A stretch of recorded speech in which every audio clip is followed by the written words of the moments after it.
Again दोस्तों, आप सभी का आरबी क्लासेज में स्वागत है। दोस्तों आज हमारा एक पहला चैप्टर विज्ञान का पहला नंबर 1 जो कि हमारा कहाँ से लिया गया है, विद्या से लिया गया है। दोस्तों आज हम इसी चैप्टर पे 1 बाय 1 समझेंगे कि हम कैसे इसके अंदर जो इम्पोर्टेंट हैं उनको कैसे याद करें, समझें। और दोस्तों मैं इतना भरोसा दिला दूंगा आपको, विज्ञान की जो ये हमारी क्वेश्चन बैंक विद्या है, अगर आपने इसी से जो बच्चे कभी पढ़ नहीं पाते, मतलब कभी लास्ट में जो बच्चे चाहते हैं कि हम सिर्फ पास हों या हम एक अच्छा स्कोर कर सकें, ऐसा नहीं है कि विद्या पढ़ने से स्कोर नहीं होता। दोस्तों आप देख सकते हैं विद्या के पीछे बैक साइड में बहुत सारे बच्चे हैं जो अच्छे अच्छे स्कोर लाते हैं, 98 99 तक ला सकते हैं। तो दोस्तों आप इस पर मन लगा के मेहनत करके आप इसको पढ़िए। जहाँ तक हो सकता है आपको अगर जो भी डाउट है आप कमेंट करके आप हमसे डाउट पूछ सकते हैं, हम ज़रूर उसका रिप्लाई देने की कोशिश करेंगे। हमारी टीम कोई ना कोई आपको रिप्लाई देने का काम करेगा। अब हम दोस्तों मेन पॉइंट पे आते हैं, अपने टॉपिक पे। हल्का सा इसका एक क्विक रिव्यू कर लेते हैं, पहले चैप्टर में क्या क्या दिया जाता है। तो दोस्तों हमारा पहला चैप्टर है, पहले चैप्टर का नाम है दोस्तों रासायनिक अभिक्रिया एवं समीकरण। तो हम आते हैं इसमें अपने चैप्टर पे 1 बाय 1 जो हमारे पास दिया गया क्विक रिवीजन।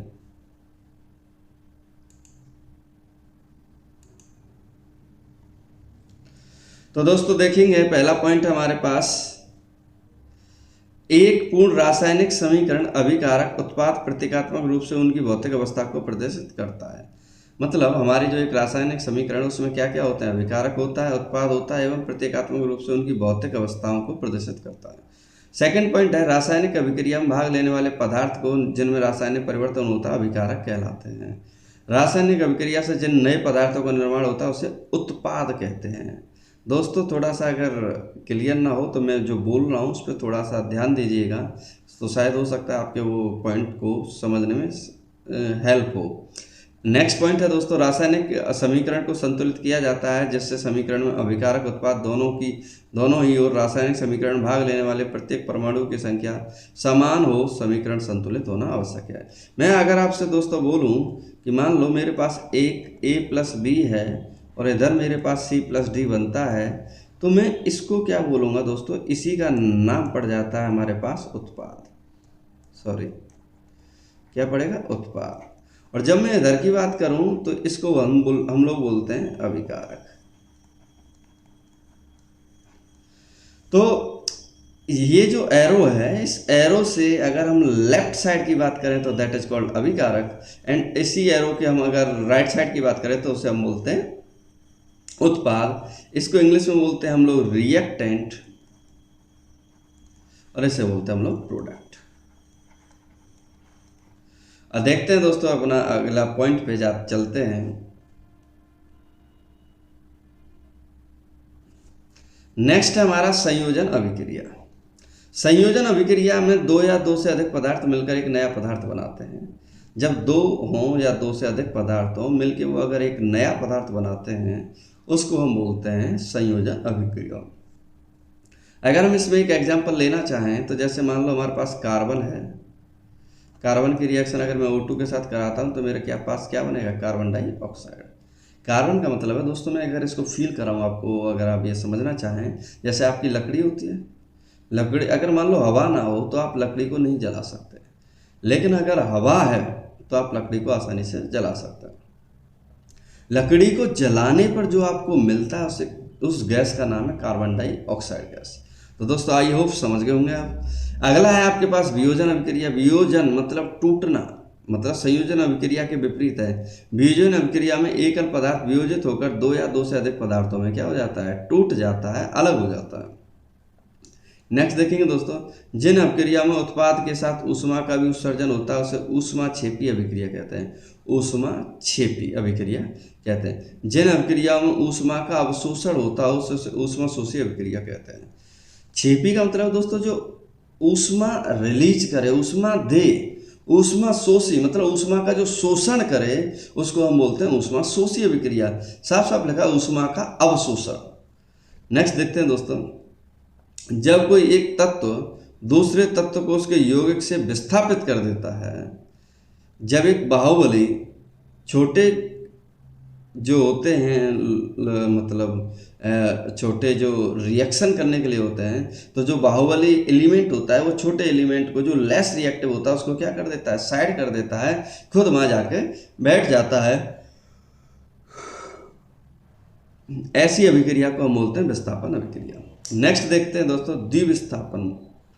द्विविस्थापन अभिक्रिया में अलग अलग परमाणु या परमाणुओं के समूह का आपस में आदान प्रदान होता है, उसे हम बोलते हैं द्विविस्थापन।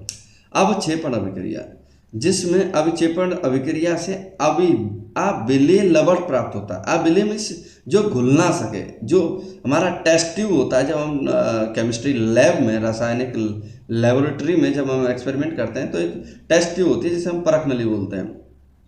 उस परख नली में जब नीचे कुछ बैठ जाता है उसे हम अवक्षेपण कहते हैं। एंड लास्ट पॉइंट है, अभिक्रिया में पदार्थों से ऑक्सीजन या हाइड्रोजन का योग अथवा ह्रास भी होता है। ऑक्सीजन का योग या हाइड्रोजन का ह्रास ऑक्सीकरण या अपचयन कहलाता है। ऑक्सीजन का ह्रास जिसमें ऑक्सीजन की कमी हो या हाइड्रोजन का जुड़ना हो उसे अपचयन कहते हैं।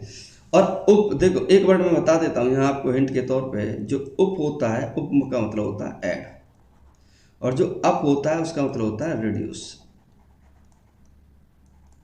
अब उप का मतलब होता है ऑक्सीजन का जुड़ना या फिर हाइड्रोजन का घटना। इधर होता है जस्ट उसका ऑक्सीजन का हटना या फिर हाइड्रोजन का जुड़ना। दैट इज कॉल्ड उपचयन एंड अपचयन। दोस्तों आते हैं अब नेक्स्ट अपने हमारी एक्सरसाइज पे कि हमारे जो प्रीवियस ईयर के क्वेश्चन हैं वो कैसे कैसे पूछे जाते हैं, तो उन पे चर्चा करते हैं। बहुविकल्पीय प्रश्न। दोस्तों ये जो 1 नंबर के क्वेश्चन आते हैं तो वो क्वेश्चन क्या आ सकते हैं हमारे बोर्ड की रिगार्डिंग, तो उसी के अंदर हम इसमें चर्चा करते हैं। मान लो हमारे पास Fe2O3 है प्लस 2Al है, एंड Al को हम बोलते हैं एल्यूमिनियम, मिलके हमको ये रिजल्ट देता है Al2O3 प्लस 2Fe। या फिर ये कह रहा है कि जिंक है हमारे पास Zn H2SO4 के साथ रिएक्ट करके ZnSO4 प्लस H2 देता है। तो आप इसमें ये देखेंगे कि जो रिएक्शन हो रही है हमारी, वो रिएक्शन कौन से प्रकार की कहलाएगी। तो आप देखेंगे संयोजन अभिक्रिया का मतलब होता है जब दो प्रोडक्ट आपस में जब दो रिएक्टेंट आपस में मिलकर एक सिंगल प्रोडक्ट बनाते हैं उसे संयोजन बोलते हैं। द्विविस्थापन में आयनों का आदान प्रदान होता है तो वो भी नहीं है। तो इसमें आप देखेंगे वियोजन मतलब टूटना, टूट भी नहीं रहा है। एक सिंगल रिएक्टेंट अगर वो 2 या 2 से अधिक प्रोडक्ट में टूटता है उसे हम विस्थापन बोलते हैं, वियोजन बोलते हैं। और तो दोस्तों हमारे पास एक ऑप्शन बचता है डी, तो इसका आंसर होगा डी। क्यों? क्योंकि Fe जो एल्यूमिनियम है वो रिप्लेस कर रहा है Fe को, Fe अलग हो गया और एल्यूमिनियम उसकी जगह पुट हो गया। नेक्स्ट देखते हैं दोस्तों 1 सेकेंड पानी पी लेते हैं।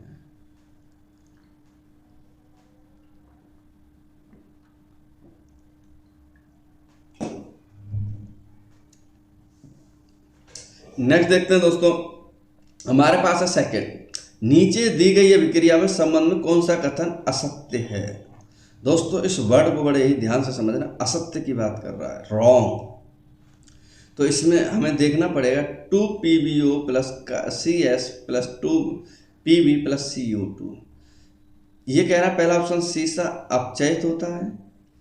फर्स्ट पॉइंट क्लियर समझ लेना, असत्य, रॉन्ग आंसर पूछा है इसमें। तो इन ऑप्शनों में से ढूंढना पड़ेगा रॉन्ग कौन सा है। तो सीसा अपचयित हो रहा है, कार्बन डाइऑक्साइड उपचयित हो रही है, कार्बन अपचयित हो रहा है, लेड ऑक्साइड अपचयित हो रहा है। तो दोस्तों अप एंड सेकंड पॉइंट है कार्बन डाइऑक्साइड उपचयित हो रही है। तो दोस्तों एक तो होता उपचयन और एक होता उपचयित। तो दोस्तों इसका जो आंसर होगा वो होगा हमारा फर्स्ट सेकंड का ए, जिसे हम बोलते हैं first and second. Next question third पे चलते हैं दोस्तों हम लोग।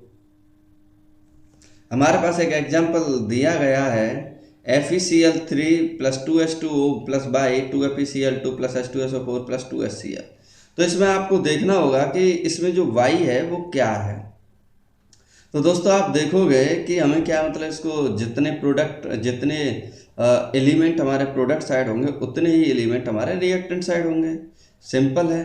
तो हमारे पास देखोगे कि हमारे पास इधर अगर हम प्रोडक्ट साइड की बात करें, उत्पाद की तरफ बात करें तो एक एस है, लेकिन एस इधर नहीं दिया है, तो मतलब बाई में इतना तो कंफर्म है कि एस आएगा, लेकिन एस अकेला नहीं आता, इसलिए ऑक्सीजन भी आएगा। तो ऑक्सीजन की जो रिएक्शन होती है तो उसे बोलते हैं SO2। तो ऑप्शन कौन सा सही हो जाएगा इसमें? हमारा सी। नेक्स्ट देखते हैं दोस्तों हम लोग अपने फोर्थ क्वेश्चन पे, लोह चूर्ण पर तनु हाइड्रोक्लोरिक अम्ल डालने से क्या होता है? जो हमारा लोहा होता है, अगर हम उस पर डाइल्यूट HCl की रिएक्शन करा दें तो क्या बनेगा? तो इसमें आंसर देखेंगे हम लोग फोर्थ का, ए, हाइड्रोजन गैस एवं आयरन क्लोराइड बनता है। नेक्स्ट क्वेश्चन देखते हैं दोस्तों पांचवा, श्याम श्वेत फोटोग्राफी में प्रयुक्त होती है कौन, क्या प्रयुक्त होता है? AgCl। नेक्स्ट क्वेश्चन देखते हैं हम लोग छठा, दी गई रासायनिक समीकरण में किस प्रकार की अभिक्रिया होगी? तो हमारे पास BaCl2H2SO4 BaSO4 2HCl।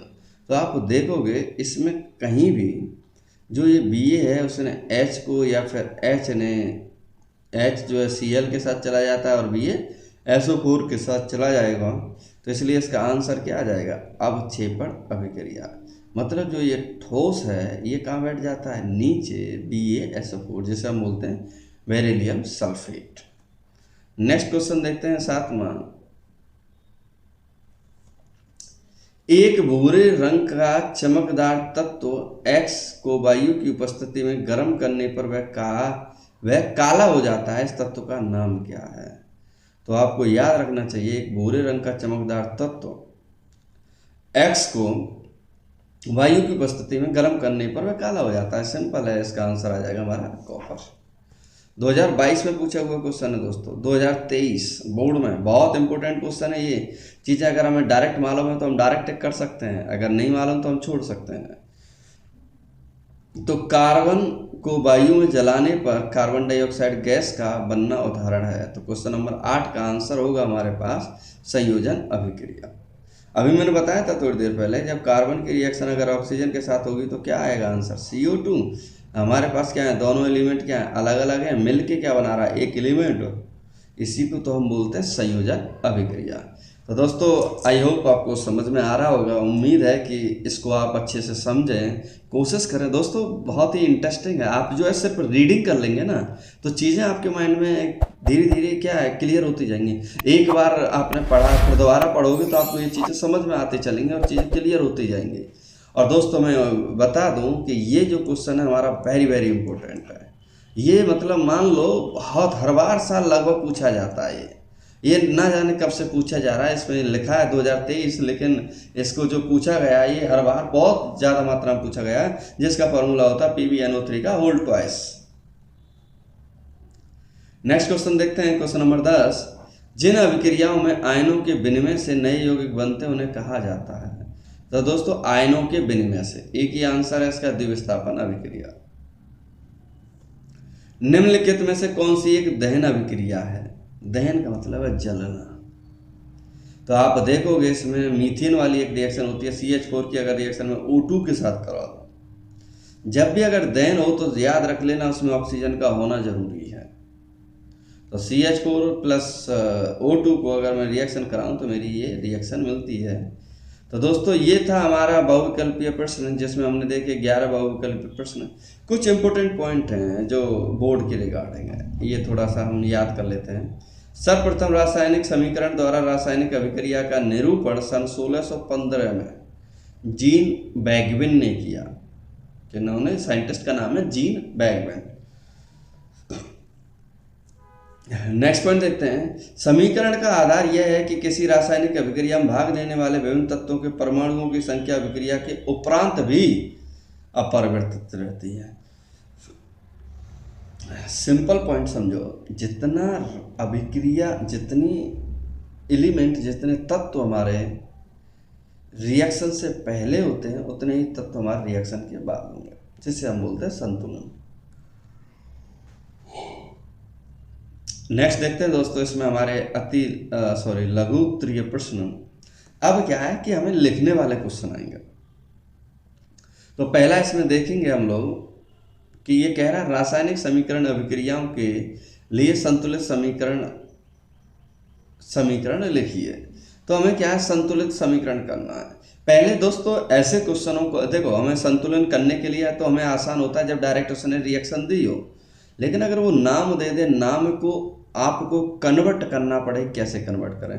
जैसे आपने देखा सल्फ्यूरिक अम्ल, सोडियम हाइड्रोक्साइड। अब सल्फ्यूरिक अम्ल का फॉर्मूला मालूम होगा दोस्तों, हम तभी से सॉल्व कर पाएंगे, जिसका होता है H2SO4।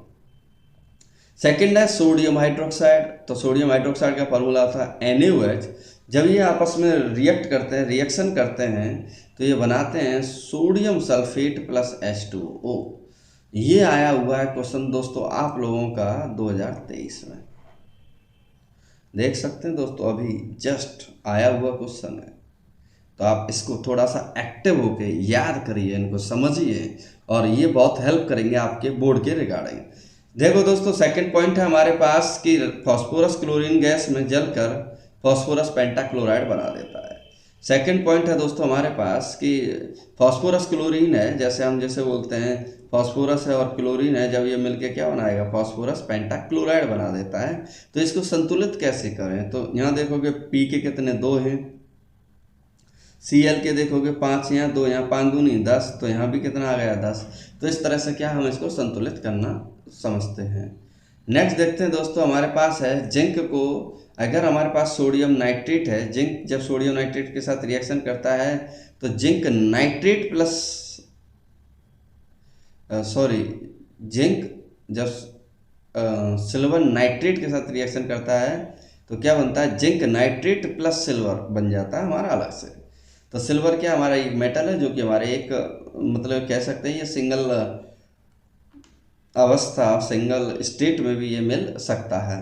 नेक्स्ट है दोस्तों हमारे पास मैग्नीशियम की रिएक्शन, अगर मैं हाइड्रोजन क्लोराइड के साथ करा दूं तो MgCl2 प्लस H2 बनेगा, हाइड्रोजन गैस बनेगी हमारी। और गैस का सिंबल अगर इस जगह कहीं अगर ऐसे भी दिया हो तो इसका मतलब समझ जाना जो गैस है वो कहाँ है, अपसाइड जाएगी। नेक्स्ट दोस्तों, ये चीज़ें इम्पोर्टेंट हैं कि कैसे हम इनको कैसे संतुलन करें। संतुलन वाले क्वेश्चन आते ही आते हैं, हर साल आते हैं। तो अगर आपने इनमें से किसी को भी अगर समझ लिया अच्छे से तो एक क्वेश्चन आना तय है इनमें से। तो क्या दे रखा है उसको हम समझने की कोशिश करते हैं। तो पहली रिएक्शन है हमारे पास BaOH का होल ट्वाइस प्लस HBr, तो BaBr2 प्लस H2O। जब मैं इसे संतुलन करूँगा तो संतुलन करने के लिए आपको ये देखना होगा कि रिएक्टेंट साइड में जो एलिमेंट है, तो जो प्रोडक्ट साइड में एलिमेंट होंगे वो दोनों आपस में क्या होने चाहिए, इक्वल होने चाहिए। तो देखते हैं दोस्तों कैसे बैलेंस किया गया है ये। तो इसको बैलेंस करने के लिए लिखा है यहाँ BaOH का whole twice and HBr।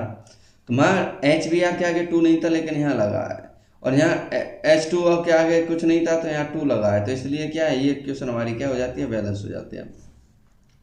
Second है हमारे पास, अगर मैं KCN को H2SO4 के साथ रिएक्शन कराऊँ तो potassium sulphate and hydrogen cyanide बनता है। अकॉर्डिंग टू क्वेश्चन जहाँ उसको क्या कह रहा है, वो बैलेंस करना है, संतुलन करना है। तो यहाँ देखेंगे K2 है, 2 बार K आया तो यहाँ 2 बार लगा देंगे। इधर HCN में देखोगे तो CN यहाँ 1 बार था लेकिन इधर 2 बार था, तो इसलिए 2 हमने इसमें लगा दिया। तो कुछ इस तरह क्या हमको इनको संतुलन करते हैं। नेक्स्ट क्वेश्चन देखते हैं दोस्तों, थर्ड वाला, कि एल्यूमिनियम और HCl को एल्यूमिनियम क्लोराइड एंड H2 जब बनता है तो कैसे इसे संतुलन करना होता है। तो संतुलन का एक प्रोसेस दिया है इसमें कि कुछ इस तरह से करेंगे।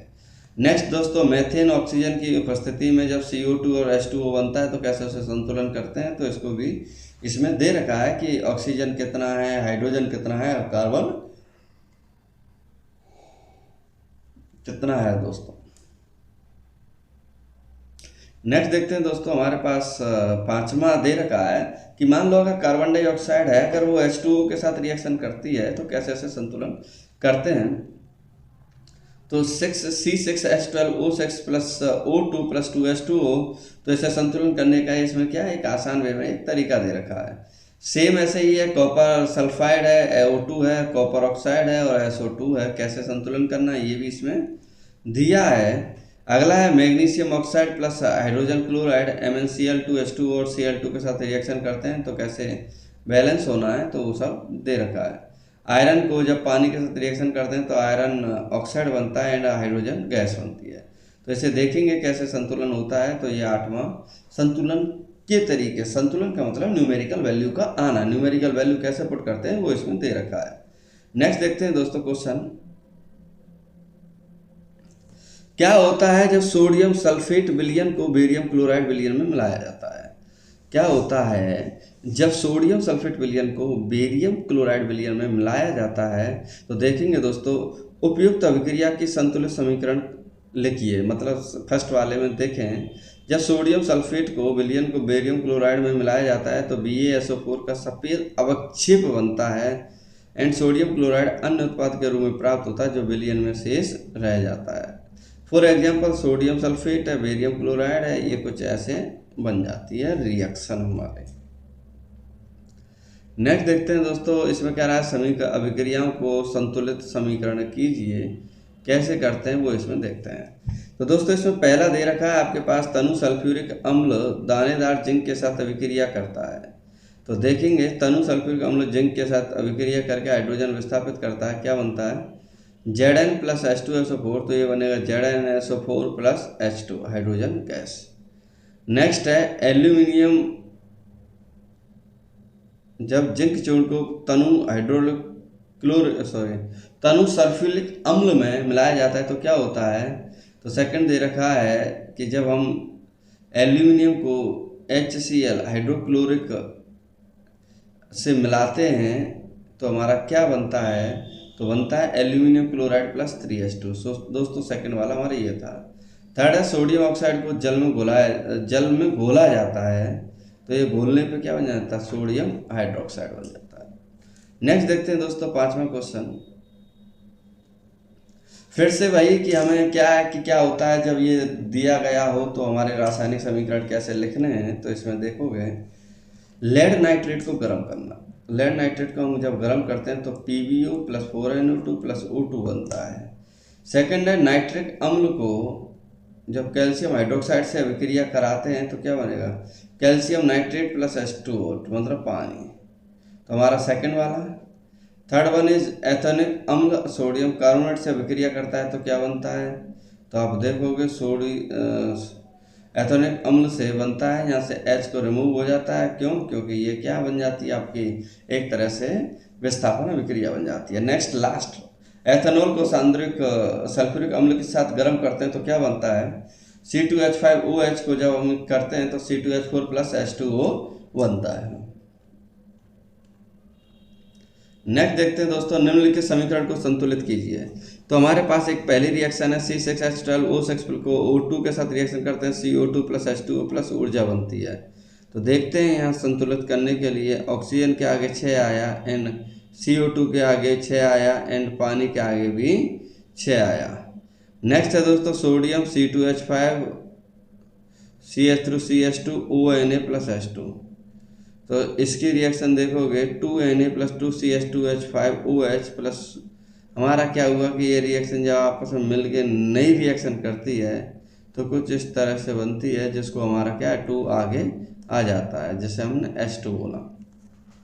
नेक्स्ट देखते हैं दोस्तों क्वेश्चन नंबर 7, जब लोहे की कील को कॉपर सल्फेट के विलयन में डुबोया जाता है तो जलीय विलयन का रंग क्यों बदल जाता है। ये दोस्तों 2018 में पूछा हुआ क्वेश्चन है। तो देखेंगे लोहा कॉपर की अपेक्षा अत्यधिक क्रियाशील तत्व है, लोहा कॉपर की अपेक्षा अधिक क्रियाशील तत्व है, इसलिए यह कॉपर सल्फेट विलयन में से कॉपर को विस्थापित कर देता है। यह अभिक्रिया कहलाती है आयरन प्लस CuSO4 तो बनता है FeSO4 प्लस Cu। तो हमारे पास एक रिएक्शन बन जाती है। अभिक्रिया के फलस्वरूप विस्थापित कॉपर लोहे की कील पर जम जाता है तथा आयरन सल्फेट का विलयन प्राप्त होता है, जिस कारण कॉपर सल्फेट के विलयन से क्या होता है, हल्का होता है। तो दोस्तों ये था कि कुछ इस तरह से अगर हम किसी की एलिमेंट लें, किसी को किसी में अगर रिएक्शन करा देते हैं तो उसके कलर बदल जाते हैं, उसकी रिएक्शन बदल जाती है। तो ये सभी क्या है, एग्जाम्पल है। नेक्स्ट देखते हैं दोस्तों ऊष्मा क्षेपण। ऊष्माक्षेपी अभिक्रिया होती है हमारी पास जिन रासायनिक अभिक्रियाओं में उत्पाद के निर्माण के साथ साथ ऊष्मा भी उत्पन्न होती है उसे हम ऊष्माक्षेपी कहते हैं। जैसे उदाहरण के तौर पे CH4+2O2 गैस बनती है CO2+2H2O4 प्लस ऊष्मा। और ऊष्मा शोषी होती है जिन रासायनिक अभिक्रियाओं में ऊष्मा अवशोषित होती है, अवशोषित होती है, अवशोषण होती है, उन्हें ऊष्मा शोषी अभिक्रिया कहते हैं। जैसे N2+O2 गिव्स 2NO- के ऊष्मा, तो हमें क्या देते हैं, ऊष्मा दिया जाता है या लिया जाता है।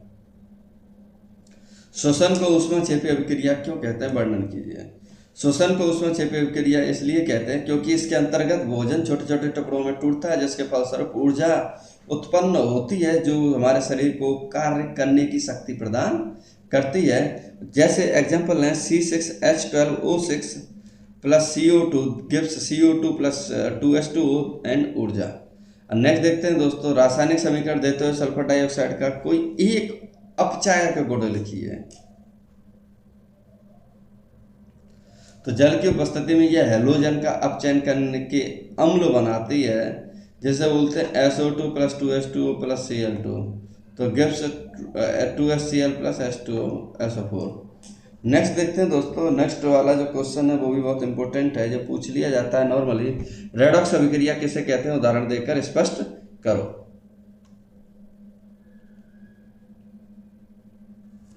वह रासायनिक अभिक्रिया जिसमें एक अभिकारक का ऑक्सीकरण तथा दूसरे अभिकारक का अपचयन होता है रेडॉक्स अभिक्रिया कहते हैं, या उपचयन अपचयन अभिक्रिया कहते हैं। जैसे एक एग्जांपल है CuO+H2 गिव्स Cu+H2O, तो आप देखोगे CuO से Cu बना और H2 से H2O बना, जिसे हम बोलते हैं ऑक्सीजन का जुड़ना, जिसे हमने ऑक्सीकरण बोला और उसको बोला अपचयन। एक है दोस्तों, निम्न पदों का वर्णन कीजिए तथा प्रत्येक एक एक उदाहरण दीजिए। तो दोस्तों इस बार वैसे सिलेबस में नहीं है, लेकिन अगर आ जाए तो भी हम क्या करें, तो ये चीज़ हमें समझनी जरूरी है। जब कोई धातु अपने आसपास अम्ल तथा आर्द्रता आदि के संपर्क में आती है तब यह संचारित होती है। इस प्रक्रिया को संक्षारण कहते हैं। चांदी के ऊपर काली परत के ऊपर ही हरी परत चढ़ाना संक्षारण का प्रमुख उदाहरण है। विकृत गंधता क्या होती है, जब वसा तेल तथा उनमें बनाए गए खाद्य पदार्थ वायु की ऑक्सीजन की क्रिया करके ऑक्सीकृत हो जाते हैं तो उनमें एक विशेष गंध आने लगती है तथा उनका स्वाद भी खराब हो जाता है। इस प्रक्रिया को ही विकृत गंधता कहते हैं। अचार मुरब्बों की खुला वायु में रखने पर खराब हो जाना विकृत गंधका का उदाहरण है।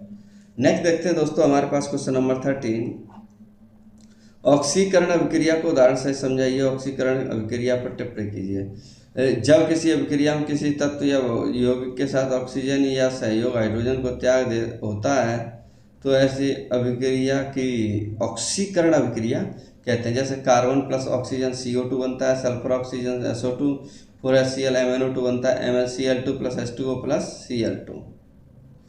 तो दोस्तों इसमें अभी और आगे देखते हैं।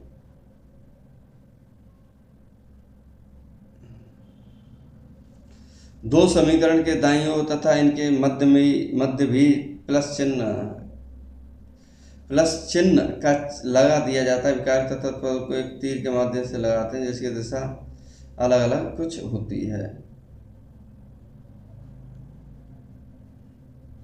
तो दोस्तों इसमें देखेंगे जो अभी मैंने पढ़ा वो क्वेश्चन नंबर 14 का बचा हुआ हिस्सा है। जिन अभिक्रियाओं में ऊष्मा का अवशोषण होता है ऊष्मा शोषी, जब कोई एक तत्व दूसरे तत्व को यौगिक में विस्थापित कर देता है तो विस्थापन, द्विविस्थापन मतलब आयनों का आदान प्रदान होता है। तो एक है रासायनिक समीकरण में अभिकारक उत्पाद किस प्रकार लिखा जाता है। रासायनिक समीकरण में क्वेश्चन नंबर 14 में कहता है कि रासायनिक समीकरण में अभिकारक बाईं ओर लिखे जाते हैं। एक से अधिक अभिकारक होने पर उनके मध्य प्लस का चिन्ह लगा दिया जाता है तथा उत्पादों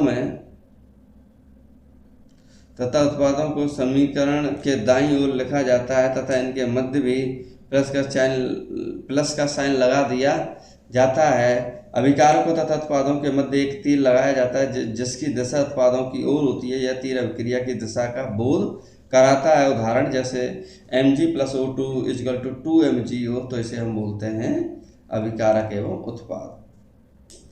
नेक्स्ट क्वेश्चन देखते हैं दोस्तों 15वां। तेल एवं वसायुक्त खाद्य पदार्थों को नाइट्रोजन से प्रभावित क्यों किया जाता है? तेल एवं वसायुक्त खाद्य पदार्थों को नाइट्रोजन से प्रभावित किया जाता है क्योंकि ऐसा करने से ये खाद्य पदार्थ वायु में स्थित ऑक्सीजन से अभिक्रिया करके ऑक्सीकृत नहीं होते। इस प्रकार खाद्य पदार्थों को लंबे समय तक सुरक्षित रखा जाता है with the help of nitrogen gas. दोस्तों अगला क्वेश्चन देखते हैं। पहला है कैल्शियम हाइड्रोक्साइड को अगर मैं CO2 के साथ रिएक्शन करा देता हूं तो क्या ये पॉसिबल है? बिल्कुल है। क्या होता है जब संतुलित रासायनिक समीकरण लिखिए तो zinc plus 2AgNO3 gives zinc nitrate plus Ag। Question number 17 में देखते हैं दोस्तों हम लोग। निम्नलिखित रासायनिक समीकरण में ऑक्सीकारक तथा अपचारक पदार्थ कारण देते हुए लिखिए। Cu++ है तो इसमें आप देखोगे 2 इलेक्ट्रॉन का जुड़ना है। जब 2 इलेक्ट्रॉन जुड़ते हैं तो उसे हम बोलते हैं, क्या बोलेंगे? ऑक्सीकारक पदार्थ। एंड जो इलेक्ट्रॉन त्यागे उसे अपचायक पदार्थ बोलते हैं। क्वेश्चन नंबर 18 पूछ रहा है कि अभिकारक उत्पाद क्या है? तीर से पहले जो होते हैं उनको हम अभिकारक बोलते हैं और तीर के बाद जो होते हैं उनको क्या बोला जाता है? उत्पाद बोला जाता है। निम्नलिखित संतुलित बोलिए, संतुलित हम क्या इनमें प्रूव कर देते हैं। तो दोस्तों देखो विस्तृत उत्तरीय प्रश्न। तो विस्तृत उत्तरीय प्रश्न का मतलब ये है कि इसके अंदर जितनी भी रासायनिक समीकरण के प्रकार होते हैं वो सब समझाइए विद उदाहरण। तो पहले जैसे मान लो हमारे पास है, हम बात करें कि थोड़ा सा स्पीड पकड़ते हैं इसमें, कि हमारे पास रासायनिक अभिक्रिया है। जब एक या एक से अधिक पदार्थ परस्पर अभिक्रिया करके नए पदार्थ बनाते हैं तो ऐसी अभिक्रिया को रासायनिक अभिक्रिया कहते हैं। जब मैग्नीशियम जो हाइड्रोक्लोरिक अम्ल से क्रिया करता है तो मैग्नीशियम क्लोराइड एवं हाइड्रोजन गैस बनती है। इस अभिक्रिया को निम्नलिखित समीकरण से प्रदर्शित करते हैं। इस अभिक्रिया में मैग्नीशियम तथा हाइड्रोक्लोरिक अम्ल को अभिकारक तथा मैग्नीशियम क्लोराइड व हाइड्रोजन को परिणामी या उत्पाद कहते हैं। इस संपूर्ण क्रिया को रासायनिक अभिक्रिया कहते हैं। रासायनिक अभिक्रिया में भाग लेने पदार्थ को अभिकारक तथा बनने वाले पदार्थों को उत्पाद को रासायनिक सूत्रों द्वारा समीकरण के रूप में दर्शाने को अभिक्रिया का रासायनिक समीकरण कहते हैं। रासायनिक समीकरण या अभिक्रिया के कुछ प्रकार होते हैं, उनको हम देखते हैं 1 by 1। पहला है संयोजन। संयोजन का मतलब जब 2 या 2 से अधिक पदार्थ आपस में मिलकर एक नया बनाते हैं। जैसे मान लो ये लिया इसने सोडियम क्लोराइड को तो NaCl बना, COCl2 को COCl2, MgO2 को MgO लिया है। इसकी आप परिभाषा पढ़ सकते हैं। C2H4 प्लस H2O को बनता है C2H6। तो हमारा ये कुछ रिएक्शन है जिसे हम बोलते हैं पहला पॉइंट संयोजन अभिक्रिया। वियोजन अभिक्रिया क्या कहती है? वियोजन का मतलब टूटना। तो एक जब 2 या 2 से अधिक पदार्थ मिलकर एक हिस्से में टूटते हैं तो उसे बोलते हैं हम लोग क्या बोलते हैं हम लोग उसे? वियोजन अभिक्रिया। तो इसमें कुछ होते हैं वियोजन अभिक्रिया। तो ऊष्मीय वियोजन होता है, कैल्शियम कार्बोनेट का वियोजन होता है, एंड फेरस सल्फेट का वियोजन होता है, मरकरी ऑक्साइड का वियोजन होता है। बस तो आप देखोगे वियोजन कैसे कैसे होते हैं। एंड अगला पॉइंट है विद्युत वियोजन। विद्युत वियोजन का मतलब जो बिजली से सप्लाई हो, जैसे पानी होता है, जल का विद्युत वियोजन, सोडियम क्लोराइड का विद्युत वियोजन, एल्यूमिनियम ऑक्साइड का विद्युत वियोजन। नेक्स्ट देखते हैं दोस्तों विस्थापन या प्रतिस्थापन अभिक्रिया। विस्थापन अभिक्रिया का मतलब है जब एक हाईली रिएक्टिव होता है, दूसरा लेस रिएक्टिव होता है, तो या फिर एक हाईली रिएक्टिव होता है, एक लेस रिएक्टिव होता है। हाईली रिएक्टिव लेस रिएक्टिव को क्या कर देता है? रिप्लेस कर देता है। उससे हम क्या बोलते हैं? विस्थापन अभिक्रिया।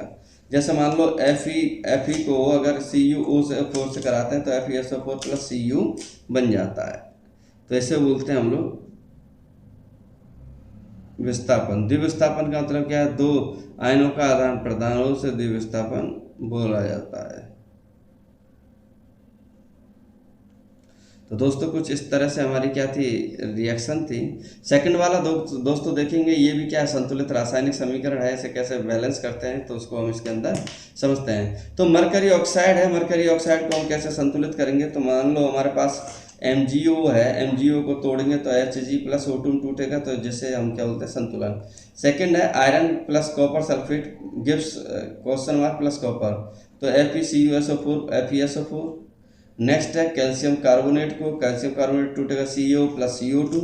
अगला देखते हैं दोस्तों इसी में कि H2 प्लस Cl2 को तोड़ेंगे 2HCl, जिंक कार्बोनेट को ZnO प्लस CO2, 2AgNO3 को Na के साथ तोड़ेंगे तो Agi plus NaNO3 and BaCl2 को तोड़ेंगे तो H2SO4 BaSO4 प्लस 2HCl। तो दोस्तों कुछ इस तरह से हमारी ये विद्या थी। तो हम आपको भरोसा दिला दें कि चैप्टर बाई चैप्टर अब हमारे पास इसकी क्या वीडियो डालने की कोशिश होगी 1 बाई 1। तो हम आपसे उम्मीद करते हैं कि यह वीडियो जो है आपको हेल्प करेगी आपके एग्ज़ाम के पॉइंट ऑफ व्यू से। और दोस्तों मैं आपको उम्मीद दिलाता हूं कि अगर आपको लगता है कि स्पीड कम है तो आप स्पीड को बढ़ा सकते हैं, जहां आपको लगता है कि यहाँ मुझे आते हैं तो आप उसको स्पीड को और फास्ट कर सकते हैं। थैंक यू दोस्तों, धन्यवाद। तैयारी करते रहिए मेहनत से, लगन से। जय हिंद, जय भारत।